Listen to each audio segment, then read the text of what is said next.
এমন জীবন সঙ্গী হয়তো কেউ কোনোদিন পাবে না। এমন জীবন সঙ্গী হয়তো কেউ কোনোদিন পাবে না।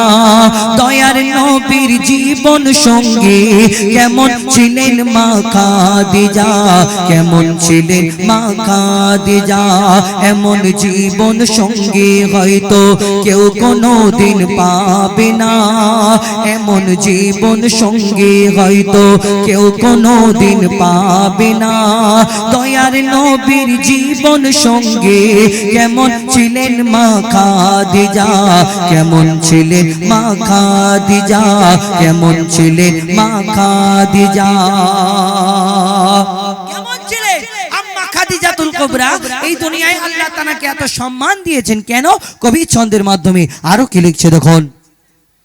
ও রাজা বাদশাহ পাগল ছিল, রাজা বাদশাহ পাগল ছিল আম্মা খাদিজার তরে। দয়ার নবীকে বেসেছে ভালো মা খাদিজা অন্তরে। দয়ার নবীকে বেসেছে ভালো মা খাদিজা অন্তরে। আমার নবীর কাছে ছিল না অর্থ ও সোনা দানা। দয় নবীকে ভালোবাসে খাদিজা, অন্য কিছু চাহে না, অন্য কিছু চাহে না। বলা বলি করছে কতজন, এ জোড়ি একদম হলো না। বলা বলি করছে কতজন, এ জোড়ি একদম হলো না। কোথায় গরিব নবী মুহাম্মদ, কোথায় রানী মা খাদিজা, কোথায় রানী মা খাদিজা। আমাদের ঘরে আমাদের এলাকায় যদি বিয়ের পরে বউ নতুন কোণে যখন বাড়িতে আসে, এলাকার কত চাচি খালা নানি ভাবিরা দেখতে আসে বাচ্চা কোলে করে এরম করে, আবার এসে ওই বউটাকে দেখার পরে কত বদনাম করে। কেমন যেমন বলে ওই ওদের ছয়পদিন অত সুন্দর দেখতে, আর বউটা হয়েছে কিনা কালো মতো, কালো মতো এরকম। আবার নাকটা বেঁকা, হাতগুলো ছোট ছোট, মুখটা ছোট, যাই হোক না যাই হোক একটা খোঁজ বার করবেই। কেউ বলবে আবার চুলটা ছোট কিরম কিরম, এরকম বদনাম করে। আমার দয়ার নবী শাদী মুবারক হয়েছে, বিয়ে হয়েছে মা খাদিজার সঙ্গে, কিন্তু ওই যখন খবর হলো আম্মা খাদিজাতুল কুবরার সঙ্গে আমার দয়ার নবীর বিয়ে হয়েছে, তখন কিছু লোক বলা বলি করছে, এইরকম ধরনের লোক তারা বলা করছে এই যে আমার দয়ার নবী গরিব ছিলেন, তাই তারা বলা করছিলেন ওই আম্মা খাদিজার ওই ধন সম্পদের লালসাতে লোভেতে আমার দয়ার নবী তানাকে নাকি বিয়ে করেছেন। এই কথা যখন বলা করছে, আম্মা খাদিজার কানে এই খবরটা গেল। তিনি চিন্তা করলেন, আহা আমার স্বামী হয়তো এই কথা শুনে যদি কষ্ট পায়, আমার দয়ার নবী সেদিন কি করে। এবং মা খাদিজাতুল কুবরা তিনি কি করেন, কবি ছন্দের মাধ্যমে আরো কি লিখছে দেখুন। এই কথা শুনে মা খাদিজা, এই কথা শুনে মা খাদিজার দুঃখেতে বুক ফেটে যায়। এই কথা শুনে মা খাদিজার দুঃখেতে বুক ফেটে যায়। এমন দৌলত চাহি না আমি যাতে স্বামী কষ্ট পায়, এমন দৌলত চাহি না আমি যাতে নবী কষ্ট পায়।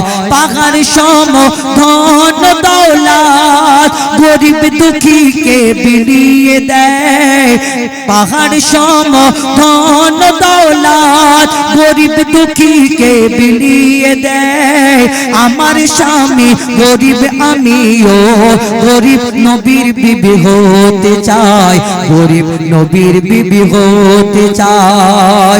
সারা দুনিয়া হার মেনে যায় মা খাদিজার ভালোবাসায়, সারা দুনিয়া হার মেনে যায় মা খাদিজার ভালোবাসায়। দুনিয়া দৌলত চাই না খাদিজা, থাকবে নবীর পায়ের তলায়, থাকবে নবীর পায়ের তলায়, থাকবে নবীর পায়ের তলায়। আরো কেমন ছিলেন আম্মা খাদিজা, এই দুনিয়ায় আরো কেমন ছিলেন। আমাদের ঘরে এই আমার দয়ার নবী একদিন জিজ্ঞেস করছে, খাদিজা তুমি কি রাতের ঘুমাও না? কেন আমার ইয়া রাসূলুল্লাহ ইয়া হাবিবাল্লাহ? আমার আম্মা খাদিজা জিজ্ঞেস করলেন, কেন ইয়া রাসূলুল্লাহ এমন প্রশ্ন করলেন?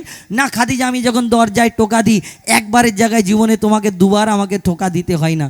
এরকম একবার টোকা দিতেন, মা খাদিজা খুলে দিতেন। এখন ডিজিটাল যুগ, আগে আমার দয়ার নবী কেমন ভালোবাসতেন, আম্মা খাদিজা কেন ওই একবারে তো দরজা খুলে দিতেন।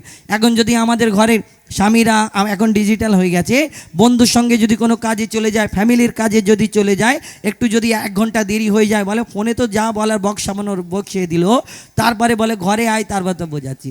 এইদিকে এমন দরজা ঠুকবে, কিল মারবে, লাথি মারবে, এ দরজা ভেঙে পুরো এইদিকে বারাইপুর থেকে ক্যানিং পর্যন্ত সবাই উঠে পড়বে, কিন্তু ও উঠবে না। চিন্তা কর, তুই এখন ডাক, দেরি করে এসছি তো, তা বোঝাচ্ছি। ও কানে আওয়াজ গেলেও যতই আওয়াজ যাক, ও শুনতে পায় না, শুনতে পাইনি। তো এই দুনিয়ায় দয়ার নবী যখন প্রশ্ন করলেন, মা খাদিজা কি উত্তর দেয়, শেষ কথায় কবি ছন্দের মাধ্যমে লিখছে, দেখুন।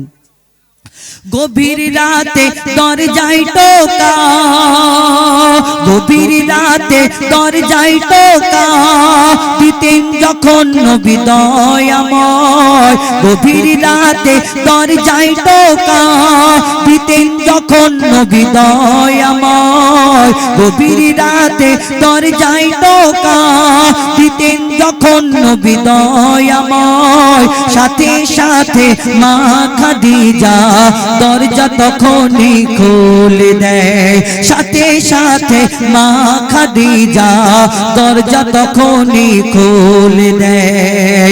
দয়ার নবী বলে, খাদিজা তুমি কি রাতে ঘুমাও না? তখন মা খাদিজা বলছে, তুমি থাকো নির্জন পাহাড়ে, চিন্তায় আমার ঘুম আসে না, চিন্তায় আমার ঘুম আসে না, দোবারা যদি ডাকো আমাকে, ইয়া রাসূলুল্লাহ দোবারা যদি ডাকো আমাকে, এ বেয়াদবি খোদা সইবে না।